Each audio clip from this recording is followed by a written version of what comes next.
Quando se fala em Inglaterra, o mundo pensa numa ilha educada e chuvosa. Chá das 5, realeza. Ônibus vermelho de 2 andares, sotaque elegante. Um país pequeno, organizado, tradicional, no canto noroeste da Europa. Mas essa imagem esconde uma das histórias mais impressionantes e mais inacreditáveis da humanidade inteira. Porque essa ilha pequena, esse pedaço de terra menor do que o estado de São Paulo, já mandou, um dia, em um quarto do planeta inteiro. Isso mesmo. Houve um tempo, e não faz tanto tempo assim, em que o Império Britânico governava cerca de um quarto de toda a terra firme do mundo e um quarto de toda a população humana. Mais de 450 milhões de pessoas obedeciam a uma coroa que cabia numa ilha do tamanho de um estado brasileiro. Foi o maior império que já existiu na história do mundo. Nenhum outro, nem o romano, nem o de Genghis Khan, chegou perto.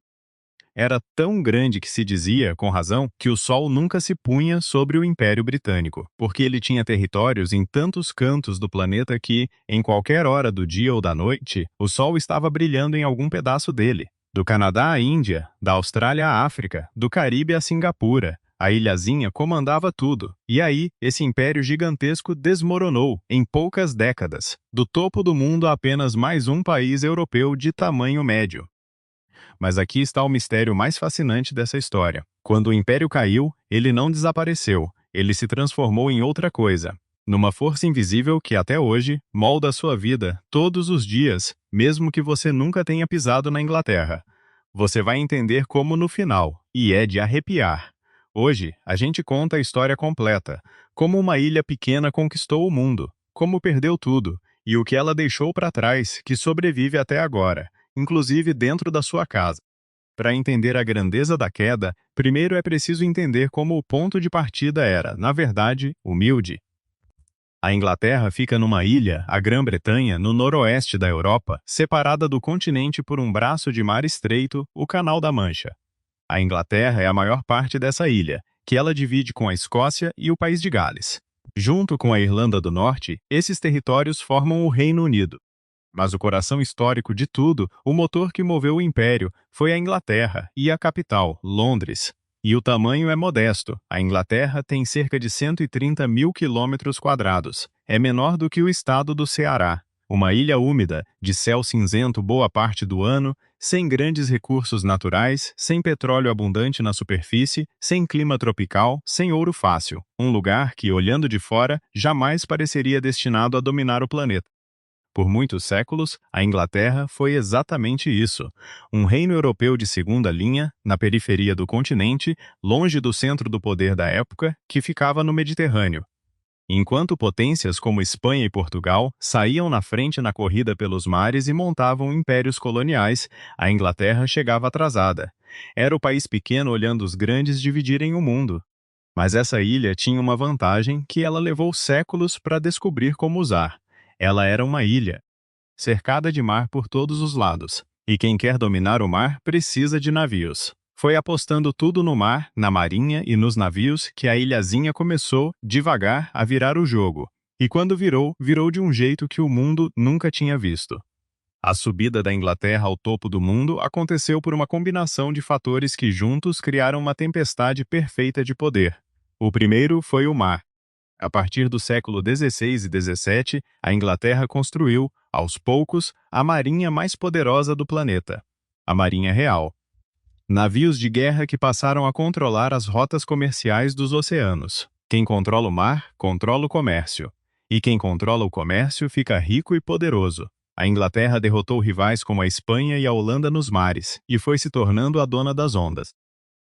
O segundo fator foi o comércio, incluindo os seus capítulos mais sombrios. A Inglaterra montou companhias comerciais gigantescas, como a Companhia das Índias Orientais, que eram quase países dentro de empresas com exércitos próprios, que dominaram o comércio de especiarias, de tecidos, de chá, de tudo. É preciso dizer, com honestidade histórica, que parte enorme dessa riqueza também veio de coisas terríveis, como o tráfico de milhões de africanos escravizados e a exploração brutal de povos colonizados. A grandeza do império foi construída, em boa parte, sobre muito sofrimento. Isso faz parte da história e não pode ser apagado. E o terceiro fator, o que jogou a Inglaterra definitivamente para frente de todos, foi uma revolução que começou justamente ali e que mudou a humanidade para sempre. A Revolução Industrial. Foi na Inglaterra, no fim do século XVIII, que a humanidade aprendeu a usar a máquina a vapor, a produzir em fábricas, a fabricar em escala nunca vista. Tecidos, aço, máquinas, tudo passou a ser produzido em quantidades gigantescas. A Inglaterra virou a fábrica do mundo. É difícil exagerar o tamanho dessa revolução. Ela mudou a humanidade mais do que qualquer coisa desde a invenção da agricultura. Antes dela, por milhares de anos, o ser humano dependia da força dos braços, dos animais, do vento e da água. Depois dela, a máquina passou a fazer o trabalho de centenas de homens. Nasceram as ferrovias, os navios a vapor que cruzavam oceanos sem depender do vento, as fábricas fumegantes que trabalhavam dia e noite. Cidades inglesas como Manchester e Birmingham incharam da noite para o dia, viraram colmeias industriais. A Inglaterra saiu tão na frente do resto do mundo que por um bom tempo foi a única potência industrial de verdade do planeta, enquanto os outros ainda produziam quase tudo à mão. Era como se um país tivesse ganhado, sozinho, 50 anos de vantagem tecnológica sobre todos os concorrentes. E essa vantagem virou uma máquina de guerra e de domínio. Com aço, o país fabricava os melhores navios de guerra do mundo. Com fábricas, produzia armas e uniformes em escala. Com ferrovias, controlava territórios imensos. A Revolução Industrial não deu à Inglaterra só riqueza. Deu superioridade militar esmagadora. Quando um exército com fuzis modernos e navios de aço encontrava povos que ainda lutavam com armas antigas, o resultado era brutalmente desigual. Foi essa diferença tecnológica que permitiu a uma ilha pequena impor a própria vontade a povos muito mais numerosos, em quase todos os continentes.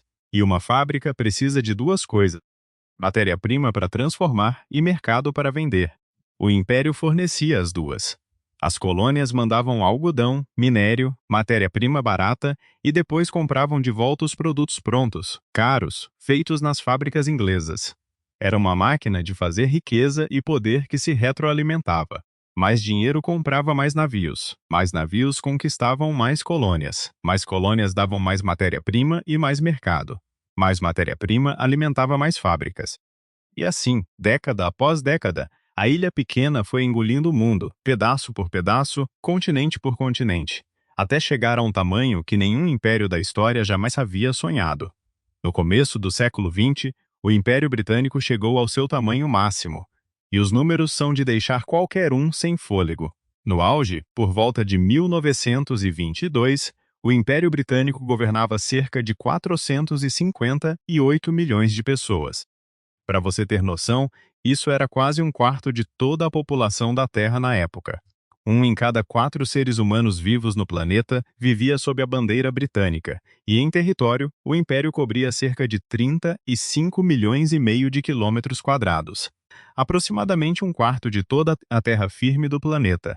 Foi, sem nenhuma dúvida, o maior império que a história da humanidade já registrou. Maior que o Império Romano no auge. Maior que o de Genghis Khan. Maior que qualquer coisa antes ou depois. Olhe para um mapa-mundi daquela época e você vai ver pedaços de vermelho, a cor do Império, em todos os continentes. O Canadá inteiro, a Índia, a joia da coroa, com suas centenas de milhões de habitantes, a Austrália e a Nova Zelândia inteiras. Grandes partes da África, do Egito à África do Sul. Ilhas espalhadas pelo Caribe, pelo Pacífico, pelo Índico. Territórios na Ásia, como Singapura, a Malásia, Hong Kong, pedaços do Oriente Médio. A Índia era o exemplo mais impressionante de todos. Sozinha, ela tinha, na época, centenas de milhões de habitantes, muito mais gente do que a própria Inglaterra. E ainda assim, era governada por um punhado de administradores britânicos. Era chamada de a joia da coroa porque era a posse mais valiosa do império, fornecendo riquezas, soldados e um mercado imenso. Um único vice-rei britânico, em nome da coroa, mandava numa população dezenas de vezes maior que a da ilha de origem. É difícil até imaginar o tamanho desse desequilíbrio. Uma ilha do tamanho do Ceará administrando, do outro lado do mundo, um subcontinente inteiro com centenas de milhões de pessoas. Esse poder todo mudou até a forma como o mundo pensava a geografia. Os britânicos mapearam, nomearam e redesenharam fronteiras em continentes inteiros. Muitas das linhas retas que dividem países na África e no Oriente Médio até hoje foram desenhadas por funcionários britânicos, muitas vezes sem nem conhecer o terreno. Conflitos que existem no mundo até hoje têm raiz nessas canetadas do auge do Império. O poder daquela ilha foi tão grande que ainda hoje o mundo carrega, nas próprias fronteiras, as marcas do que ela decidiu. Era essa dispersão pelo globo que criava a famosa frase: "O sol nunca se põe sobre o Império Britânico." E era literalmente verdade. Quando era noite em Londres, era dia na Austrália. Quando o sol se punha no Canadá, já estava nascendo na Índia. Em nenhum instante das 24 horas do dia, o império inteiro ficava no escuro. Sempre havia sol brilhando sobre alguma parte dele. Londres, no centro de tudo, virou a capital do mundo, o coração financeiro do planeta. Era ali que se decidiam os rumos do comércio global, que se emprestava dinheiro para nações inteiras, que se definiam preços de mercadorias vendidas do outro lado da terra. A libra esterlina era a moeda mais forte e mais confiável do mundo. O inglês começava a se espalhar como a língua dos negócios internacionais. A Inglaterra não era só grande, ela era o centro de gravidade da humanidade. Parecia eterno. Impérios assim sempre parecem eternos, no seu auge. Mas a verdade da história é implacável. Nenhum império, por maior que seja, dura para sempre, e a queda do maior de todos foi, também, uma das mais rápidas. Aqui está a parte mais impressionante da cronologia: o tamanho da queda e a velocidade dela. Uma pessoa que nasceu no auge do Império, em 1922, e que viveu até uma velhice normal, assistiu, dentro de uma única vida, ao maior império da história do mundo se desmanchar quase por completo. Não levou séculos. Levou décadas. Uma vida humana. O que derrubou o gigante? Principalmente, duas guerras mundiais. As duas guerras mundiais, na primeira metade do século XX, foram vitórias para o Reino Unido no papel. Ele ficou do lado vencedor nas duas.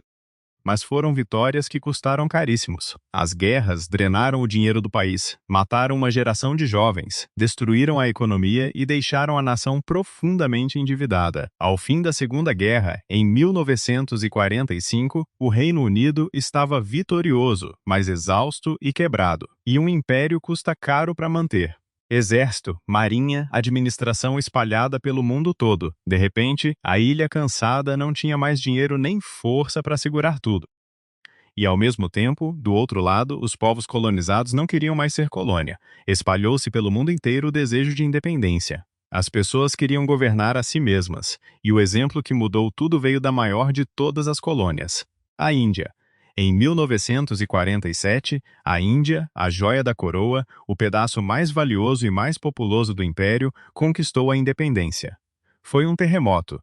Quando a joia da coroa caiu, o resto começou a cair em cascata.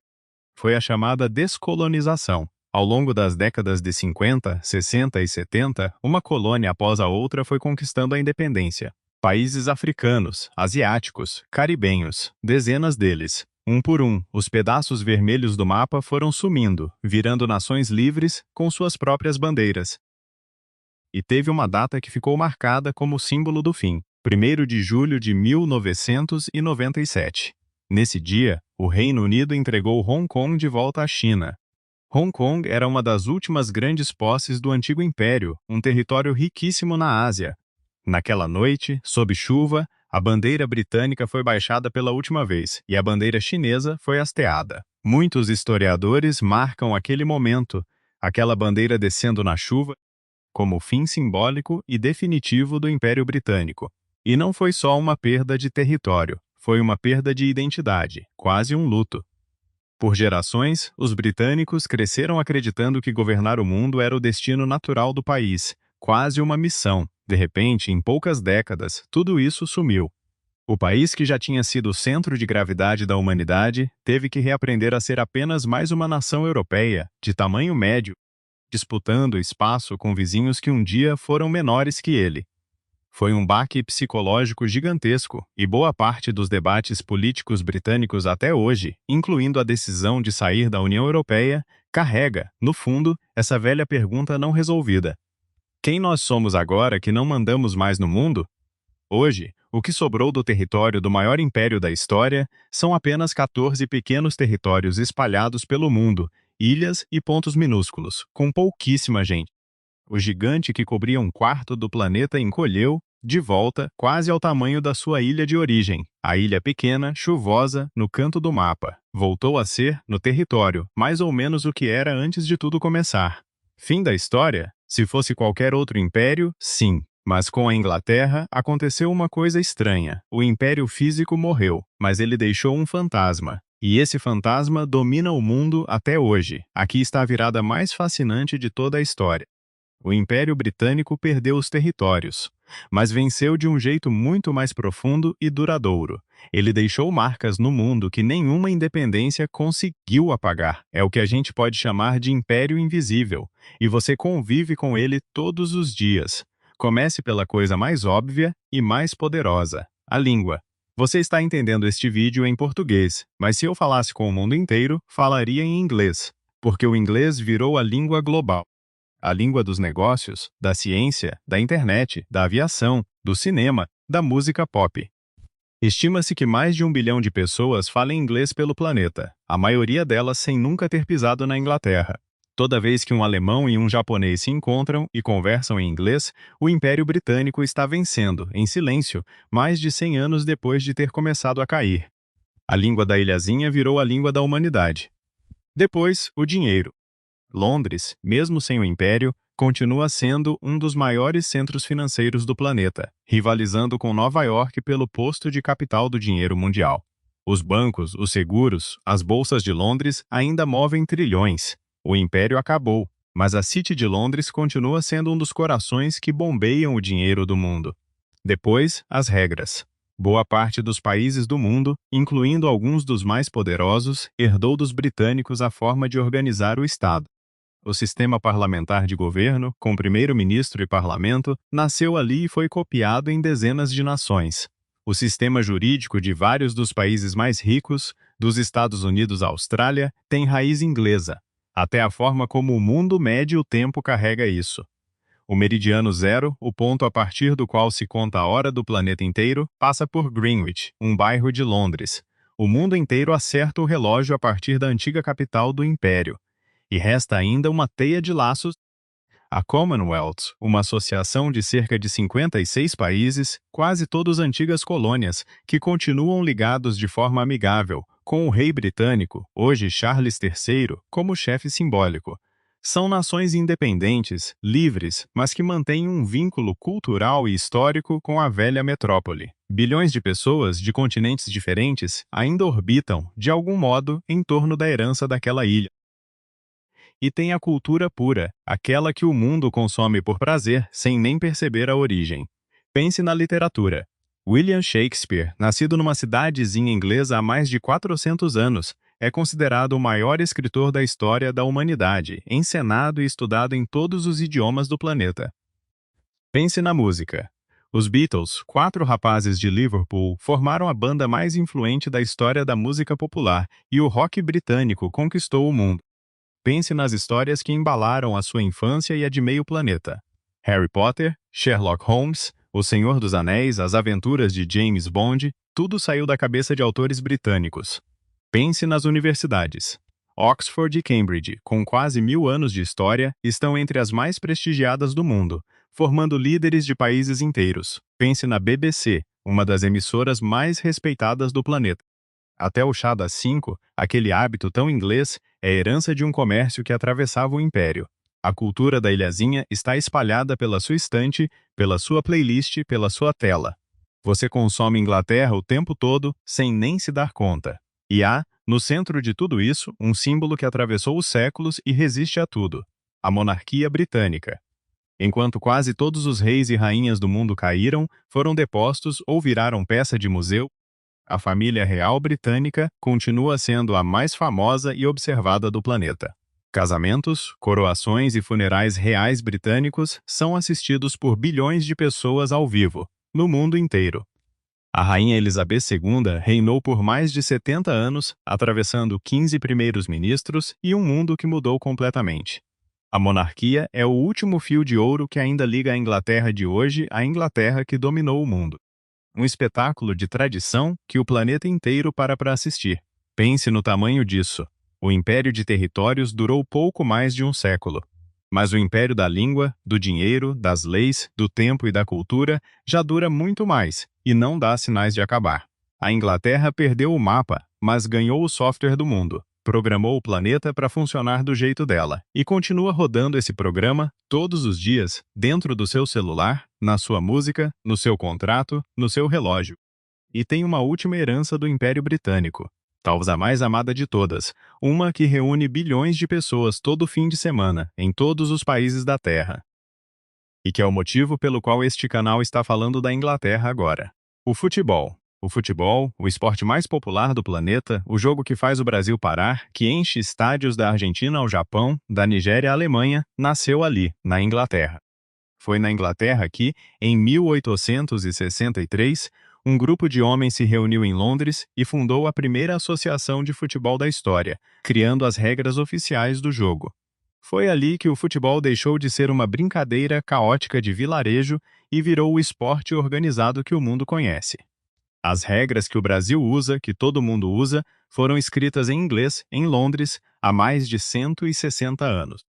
E os britânicos, junto com os marinheiros, os comerciantes e os trabalhadores do império, levaram esse jogo para todo canto do mundo. Foram ingleses que ensinaram o futebol aos brasileiros, aos argentinos, a meio planeta.